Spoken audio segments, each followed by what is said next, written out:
Welcome to another episode of Simply So Chic.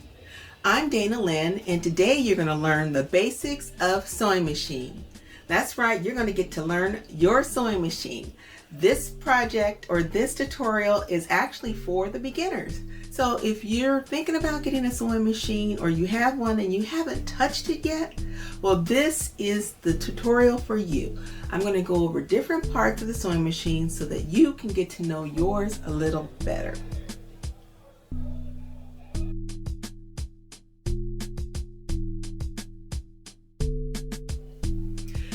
Before we get started, make sure you hit that subscribe button and be sure to ring your notification bell so you get that special message every time I post a new tutorial. So you ready to meet your sewing machine? Well, let's go.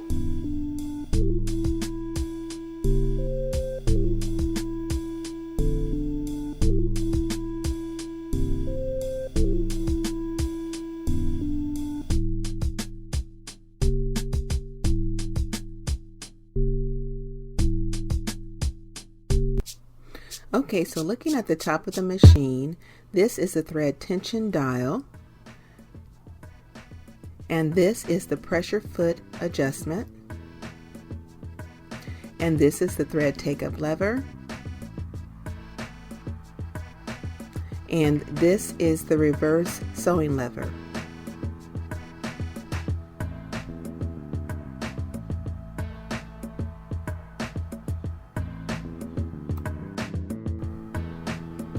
Okay, looking a little below at the needle area, this is the pressure foot.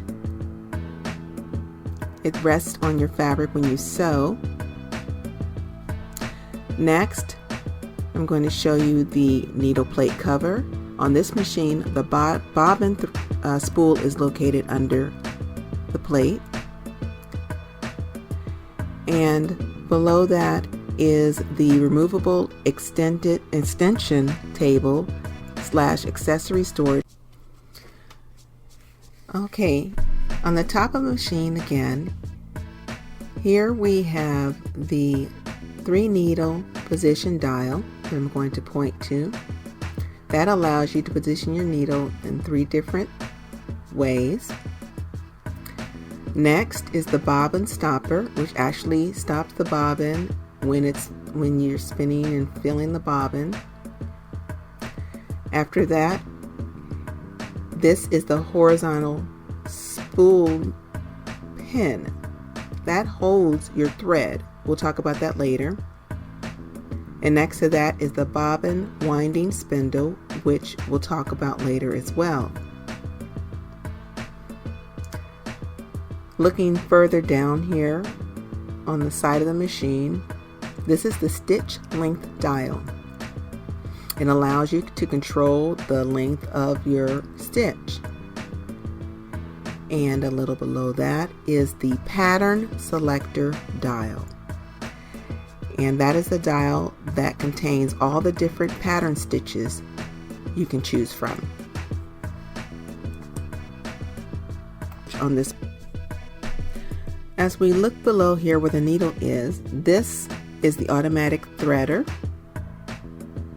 and behind this lever is the 1-step buttonhole lever.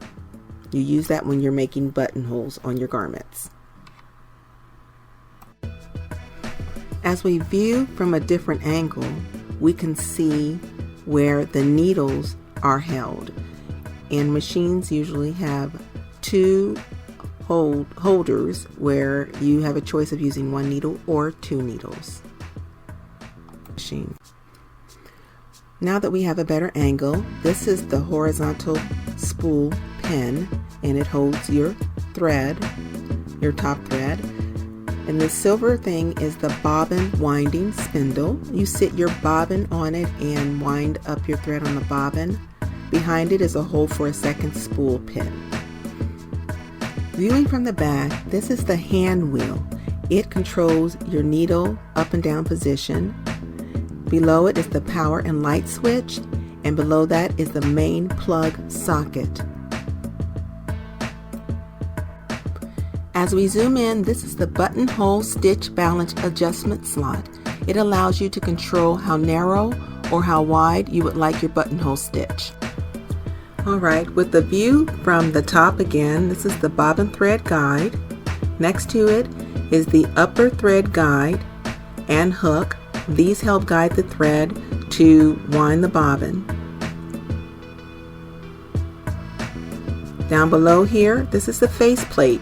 It covers all the mechanics of the machine. And a little over to the left, we have the handle, which allows you to carry your machine around. As we move down a little bit, we see the presser foot lifter, which allows you to lift and lower the foot onto your fabric.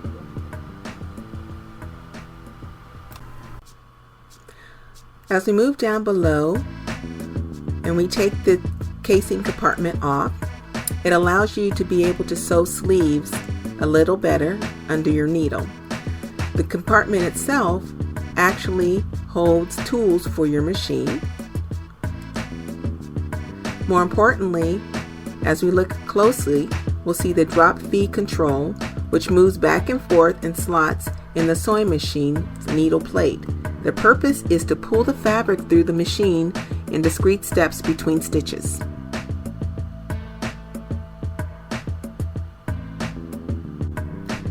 As we move around the back, we have the foot speed control, which allows you to control the speed of your needle, and the power cord, which you will insert in the back here.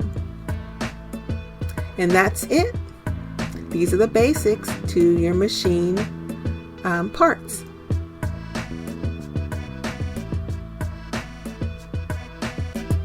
There you have it. Those are the basics. You're all set. So tell me, what do you think?